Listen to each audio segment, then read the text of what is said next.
मैनपुरी के मशरूम उत्पादन केंद्र में भीषण आग, 2 ब्लॉकों में तेजी से फैली लपटें, आसपास के जिलों से बुलाई गई अतिरिक्त फायर ब्रिगेड। मैनपुरी में तेज रफ्तार बस पलटी, हादसे में 20 यात्री हुए घायल। कन्नौज से जयपुर जा रही थी रोडवेज बस। बलदेव शेरगढ़ में यमुना का पानी सड़कों तक, कई गांवों का टूटा संपर्क, 2500 से ज्यादा आबादी बाढ़ की चपेट में। सीतापुर में पुलिस की भव्य तिरंगा यात्रा, शहर के प्रमुख चौराहों से गुजरी रैली, 112 पीआरबी के जवान भी हुए शामिल।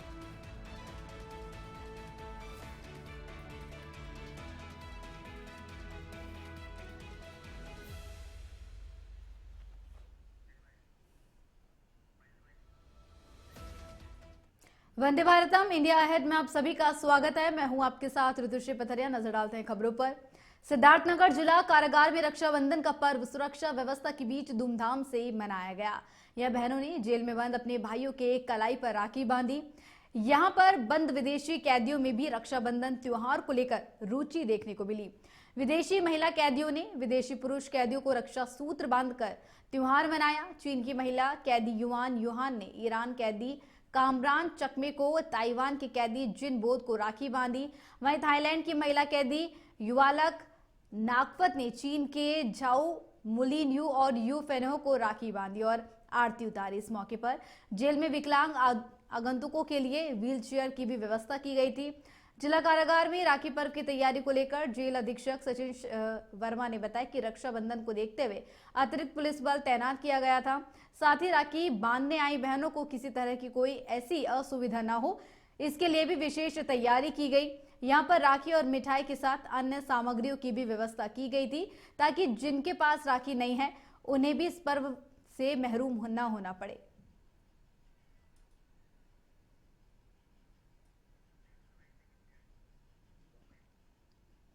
सबसे पहले तो सुरक्षा की व्यवस्था देखी जाती है। हमने अतिरिक्त पुलिस बल की मांग की है, जिला प्रशासन द्वारा उपलब्ध भी करा दी गई है। आप देख रहे हैं हेल्प डेस्क की व्यवस्था है।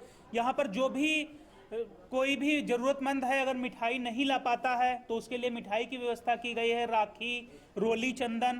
कई भी ऐसे बंदी भाई हैं जिनकी बहनें नहीं हैं या बहनें नहीं आ पाती हैं, उनको हम यहाँ की महिला बंदियों से राखी बंधवा देते हैं। कई ऐसी महिला बंदी हैं जिनके भाई नहीं हैं या भाई नहीं आ पाते हैं, उनके यहाँ पर पुरुष बंदी राखी बांध देते हैं। बाकी प्रेम और विश्वास का पर्व है रक्षाबंधन, और बहनें इसीलिए आती हैं कि जो यहाँ भाई उनके बंद हैं वो सुख समृद्धि पूर्वक रह सकें। तो आपको सीधा ले चलेंगे बेंगलुरु, जहां पर प्रधानमंत्री नरेंद्र मोदी क्या कुछ कह रहे हैं, आपको सुनाते हैं। मदद से हम सरकार और नागरिकों के बीच की दूरी कम कर रहे हैं। आज देश में 2200 से ज्यादा सरकारी सेवाएं मोबाइल पर उपलब्ध है। उमंग ऐप से आम नागरिक घर बैठे सरकारी काम निपटा रहा है। डिजी लॉकर से सरकारी प्रमाण पत्रों का झंझट खत्म हुआ है। अब हम एआई पावर्ड थ्रेट डिटेक्शन जैसी टेक्नोलॉजीज में भी निवेश कर रहे हैं। हमारा प्रयास है कि देश में डिजिटल रिवॉल्यूशन का फायदा समाज के आखिरी व्यक्ति तक पहुंचे, और इस प्रयास में बेंगलुरु पूरी सक्रियता से काम कर रहा है। साथियों, वर्तमान उपलब्धियों के बीच अब हमारी अगली बड़ी प्राथमिकता होनी चाहिए टेक आत्मनिर्भर भारत। इंडियन टेक कंपनियों ने पूरी दुनिया में अपनी छाप छोड़ी है। हमने पूरे वर्ल्ड के लिए सॉफ्टवेयर और प्रोडक्ट्स बनाए हैं। अब समय है हम भारत की जरूरतों को और ज्यादा प्रायोरिटी दें। हमें नए प्रोडक्ट्स डेवलप करने में और तेजी से आगे बढ़ना है। आज हर डोमेन में सॉफ्टवेयर और एप्स का इस्तेमाल हो रहा है।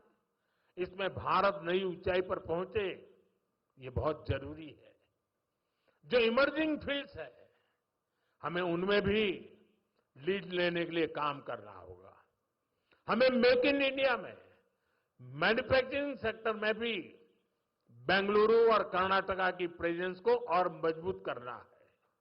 और मेरा आग्रह है, हमारे products zero defect, zero effect के स्टैंडर्ड पर टॉप क्वालिटी के होने चाहिए। यानी बिना डिफेक्ट वाले प्रोडक्ट हो और उन्हें बनाने का नेगेटिव इफेक्ट पर्यावरण पर भी न पड़े। मेरी अपेक्षा है कर्नाटका का टैलेंट आत्मनिर्भर भारत के इस विजन को लीड करे। साथियों, केंद्र सरकार हो या राज्य सरकार, हम सभी जनता की सेवा के लिए हैं। हमें देशवासियों की बेहतरी के लिए साथ मिलकर कदम उठाने हैं। इस दिशा में एक जो सबसे जरूरी जिम्मेदारी है वो है नए रिफॉर्म्स। बीते एक दशक में हमने लगातार रिफॉर्म्स को आगे बढ़ाया है। उदाहरण के तौर पर भारत सरकार ने कानूनों को डीक्रिमिनलाइज करने के लिए जन विश्वास बिल पास किया है और अब इसका जन विश्वास 2.0 भी पारित करने जा रहे हैं। राज्य सरकारें भी ऐसे कानूनों की पहचान कर सकती हैं जिनमें अनावश्यक आपराधिक प्रावधान हैं, उन्हें खत्म किया जा सकता है। हम मिशन कर्मयोगी चला रहे हैं ताकि सरकारी कर्मचारियों को कॉम्पिटेंसी बेस्ड ट्रेनिंग दी जा सके। राज्य भी अपने अधिकारियों के लिए इस लर्निंग फ्रेमवर्क को अपना सकते हैं। हमने एस्पिरेशनल डिस्ट्रिक्ट प्रोग्राम और एस्पिरेशनल ब्लॉक प्रोग्राम पर बहुत जोर दिया है। राज्य भी इसी तरह अपने यहां ऐसे क्षेत्रों की पहचान कर सकते हैं जिन्हें विशेष ध्यान की आवश्यकता है। हमें राज्य सरकार के स्तर पर भी नए रिफॉर्म्स को लगातार पुश करना चाहिए। मुझे विश्वास है हमारे ये साझे प्रयास कर्नाटका को विकास की नई ऊंचाई पर ले जाएंगे। हम साथ मिलकर विकसित भारत के संकल्प को पूरा करेंगे। इसी भाव के साथ मैं एक बार फिर आप सभी को इन डेवलपमेंट प्रोजेक्ट की बहुत बहुत बधाई देता हूं। बढ़ते हैं खबरों की ओर। खबर मथुरा से है, जहां तहसील महावन के बलदेव और तहसील छाता के शेरगढ़ इलाके में यमुना नदी का पानी सड़कों तक पहुंच गया है, जिससे कई गांवों का संपर्क टूट गया है और लोगों को आवागमन में भी परेशानी हो रही है। ग्रामीण पानी के बीच से होकर अपने घरों तक पहुंचने को मजबूर है, जबकि यमुना का जलस्तर लगातार बढ़ रहा है और निचले इलाकों में बाढ़ का खतरा मंडरा रहा है। बलदेव क्षेत्र के नगला, हगा, कोस समेत 4 से 5 गांव चारों ओर से पानी से घिरे हुए हैं, जहां करीब 2500 से 3000 की आबादी प्रभावित है। प्रशासनिक लापरवाही पर स्थानीय लोगों में आक्रोश है। रालोद के पूर्व जिलाध्यक्ष रामवीर सिंह ने प्रभावित गांवों का दौरा कर व्यवस्थाएं सुधारने की मांग की है और चेतावनी दी है कि कार्रवाई न होने पर धरना प्रदर्शन किया जाएगा। उधर शेरगढ़ इलाके में भी निचले इलाकों में पानी भरने से लोगों का आना जाना मुश्किल हो गया है और प्रशासनिक इंतजाम नदारद है।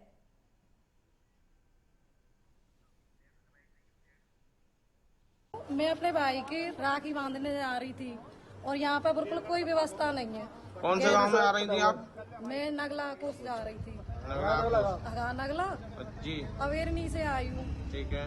और मेरे भैया की कलाई सुनी रह गई, बताओ। और ये इतनी यहाँ पे कम से कम 2 साल है गई। शासन प्रशासन ने आज कोई व्यवस्था नहीं की, यहाँ पे कोई व्यवस्था ना करी। बिजनौर के अफजलगढ़ से सनसनीखेज वारदात सामने आई है, जहां 22 वर्षीय युवक की गला दबाकर हत्या कर दी गई। मृतक की पहचान ग्राम चक निवासी विश्वास के रूप में हुई है। उसका शव स्वावाला बादीगढ़ मार्ग की नहर किनारे पड़ा मिला। गले पर चोट के निशान साफ नजर आए। पुलिस ने शव पोस्टमार्टम के लिए भेजकर जांच शुरू कर दी है और हत्यारे की तलाश में जुटी है।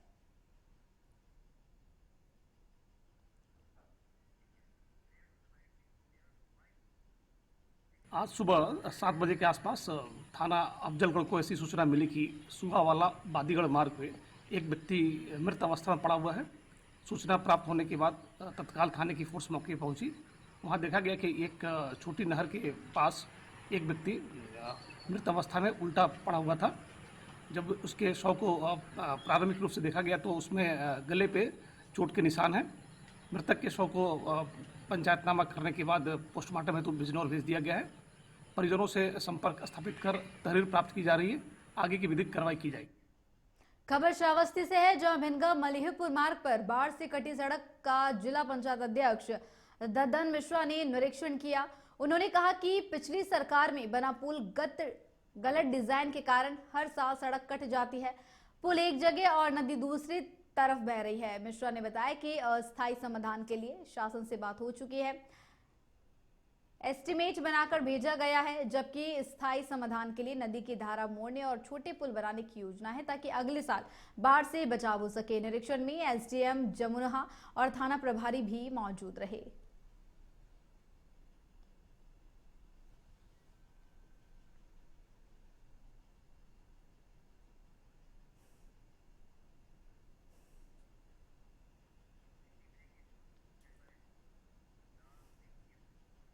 औरैया जिले की दिबियापुर थाना क्षेत्र से दबंगी का चौंकाने वाला वीडियो सामने आया, जिसमें दबंगों ने लाठी डंडों से एक गरीब परिवार को बेरहमी से पीटा। वायरल वीडियो में बीच बचाव करने आई महिलाओं को भी नहीं बख्शा गया।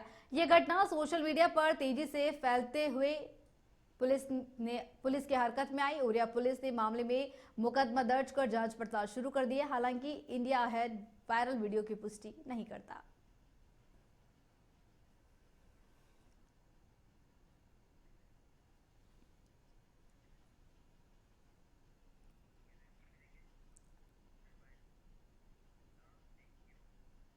खबर उन्नाव से है, जहां अजगेन कोतवाली क्षेत्र के गांव रतनपुरवा में आज सुबह एक मामूली विवाद खूनी संघर्ष में बदल गया। गांव के बाहर स्थित खेत के पास हुई इस घटना में एक पक्ष ने दूसरे पक्ष पर कुल्हाड़ी से हमला कर दिया, जिसमें गंगा प्रसाद गंभीर रूप से घायल हो गया। जिसके बाद परिजन तुरंत घायल को एम्बुलेंस से सीएचसी नवाबगंज ले गए, जहां चिकित्सकों ने परीक्षण के बाद उन्हें मृत घोषित कर दिया। घटना की सूचना मिलते ही सीओ हसनगंज अरविंद चौरसिया और अजगेन कोतवाली पुलिस मौके पर पहुंची। मृतक के परिजनों की तहरीर पर मुकदमा दर्ज कर अग्रिम कार्रवाई शुरू कर दी है। पुलिस आरोपी को हिरासत में लेकर पूछताछ कर रही है।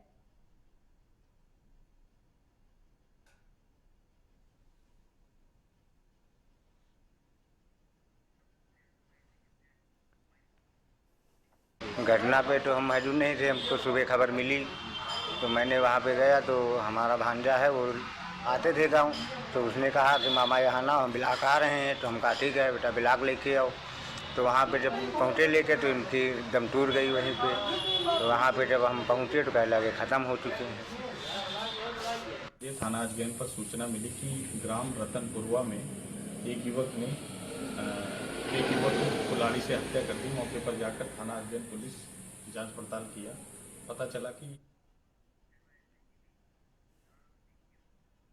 मैनपुरी के बेवर थाना क्षेत्र के ग्राम करपिया में स्थित कपिल मुनि एग्रो फूड्स के मशरूम उत्पादन केंद्र में रविवार सुबह भीषण आग लग गई। 2-7 मंजिला ब्लॉकों में फैली आग पर काबू पाने के लिए स्थानीय दमकल गाड़ियां नाकाम रही, जिसके बाद आसपास के जिलों से भी फायर ब्रिगेड की टीमें बुलाई गई।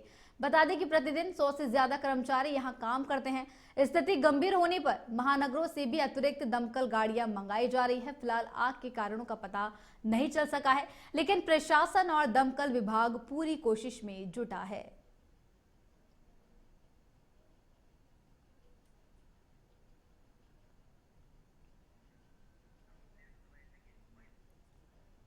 आज सुबह लगभग 6:30 बजे बेवर थाना पुलिस को सूचना मिली कि कपिल मुनि एग्रो फूड कोल्ड स्टोरेज में आग लग गई है। यह कोल्ड स्टोरेज करकिया जीटी रोड पर स्थित है।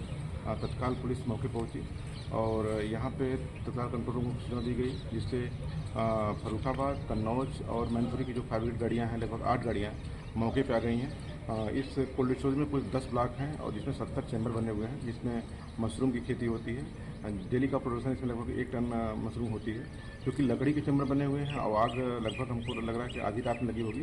तो आग काफ़ी भयंकर थी और इस समय देख रहे हैं आप 8 गाड़ियाँ निरंतर पानी का इसमें प्रवाह कर रही हैं, तो आग को लगभग कंट्रोल में कर लिया गया है। अब इसके बाद जो है यहाँ पे और फायर ब्रिगेड गाड़ियाँ आ रही हैं, अभी आगरा की आ रही हैं और कानपुर से आ रही हैं। तो अभी कोई जान की कोई हताहत नहीं हुआ है, लेकिन इसमें जो रखी मशरूमें थी और जो और सामान था वो।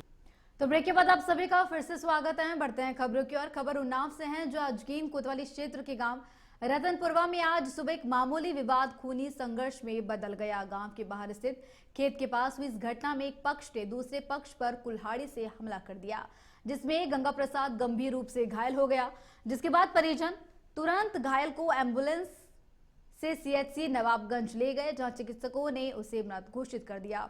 घटना की सूचना मिलते ही सीओ हसनगंज अरविंद चौरसिया और अजगीन कोतवाली पुलिस मौके पर पहुंची। मृतक के परिजनों की तहरीर पर मुकदमा दर्ज कर कार्रवाई शुरू कर दी है। पुलिस आरोपी को हिरासत में लेकर पूछताछ कर रही है।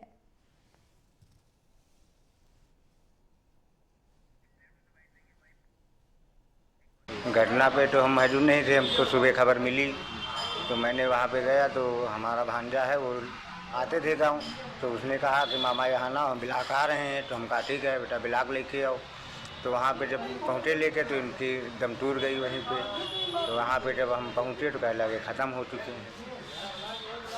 ये थाना अजगैन पर सूचना मिली कि ग्राम रतनपुरवा में एक युवक की कुल्हाड़ी से हत्या कर दी। मौके पर जाकर थाना अजगैन पुलिस जांच पड़ताल किया।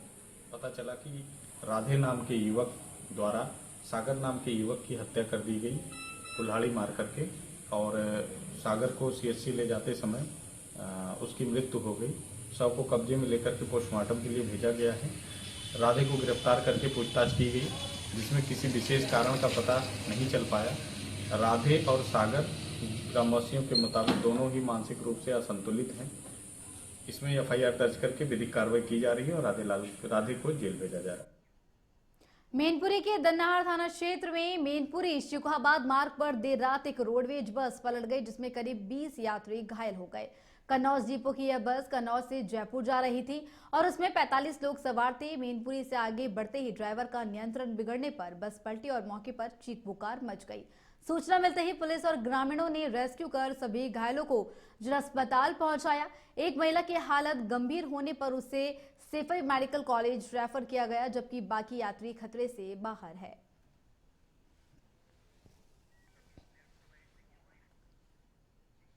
देखिए, आज रात 10 बजे दन्नाहार थाना क्षेत्र में एक बस पलटने की सूचना मिली। मौके पर जाके देखा गया तो बस में जो लगभग 45 लोग थे, तो बस में से 20 लोगों को हल्की मुल्की चोट आई थी, जिनको तत्काल एम्बुलेंस की मदद से जिला अस्पताल में लाया गया था, जहां पर सबकी हालत ठीक है। इसमें से एक महिला 35 साल की है, जिनको अभी हार्ट सेंटर पर रेफर कर दिया है और बाकी कुछ। सीतापुर में आज हर घर तिरंगा कार्यक्रम के तहत पुलिस प्रशासन ने भव्य तिरंगा यात्रा रैली का आयोजन किया।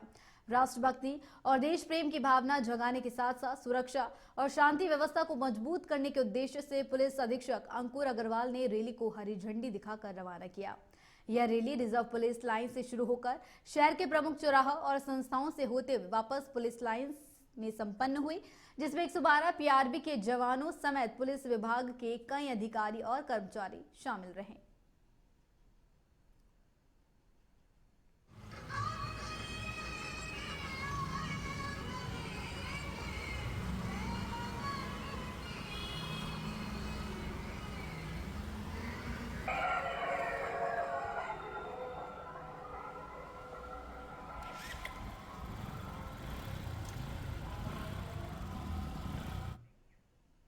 मथुरा में न्यायालय के फैसले का संत समाज ने स्वागत किया है और मांग की है कि ब्रज भूमि में बनने वाले नवीन वृंदावन कॉरिडोर में गोस्वामी समाज को भी शामिल किया जाए। श्री कृष्ण जन्मभूमि मंदिर मस्जिद केस के मुख्य याचिकाकर्ता दिनेश फलाहारी महाराज ने कहा कि कॉरिडोर निर्माण भक्तों, ब्रजवासियों और गोस्वामी समाज के हितों को ध्यान में रखकर होना चाहिए। महंत रामदास महाराज ने सम्मान और समाधान दोनों की बात कही, जबकि मधुसूदन महाराज ने ठाकुर जी और भक्तों की सुविधा पर जोर दिया। आचार्य राजेश शास्त्री ने बताया कि नई समिति के अध्यक्ष जज साहब होंगे। वहीं आचार्य कमल व्यास ने श्रद्धालुओं और ब्रजवासियों की नाराजगी से बचने की सलाह दी।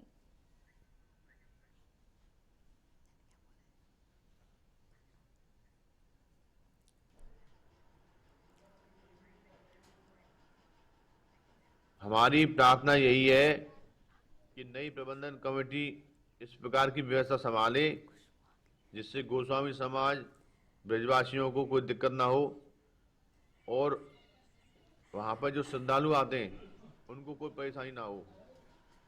जो भीड़ का दबाव बढ़ता है उससे कोई जनहानि ना हो। सभी यही चाहते हैं कि बांके बिहारी मंदिर की व्यवस्था इतनी अच्छी हो जाए कि कोई दुर्घटना ना हो। गोस्वामी समाज और नई प्रबंधन कमेटी आपस में बैठकर कोई ऐसा फैसला लेगी जिससे विवाद की स्थिति उत्पन्न ना हो और श्रद्धालुओं को भी कोई परेशानी ना हो। हमारी प्रार्थना यही है। अलीगढ़ के पिसावा में भीषण सड़क हादसा, दो बाइकों में आमने सामने की जोरदार भिड़ंत, हादसे में 3 की मौत, 2 गंभीर रूप से घायल। पुलिस ने घायलों को कराया अस्पताल में भर्ती, जहां राखी बंधवाने जा रहे थे बाइक सवार 3 लोग। खुर्जा अस्पताल में मां बेटी की मौत, अजीत की हालत गंभीर बताई जा रही है, तो दूसरी बाइक पर सवार 2 युवकों को कराया जेएन मेडिकल कॉलेज में भर्ती। उपचार के दौरान जहीर की मौत, अब्दुल की हालत गंभीर। मुख्यमंत्री योगी आदित्यनाथ ने हादसे पर जताया शोक। अलीगढ़ के थाना पिसावा इलाके के गोठनी मार्ग की है घटना।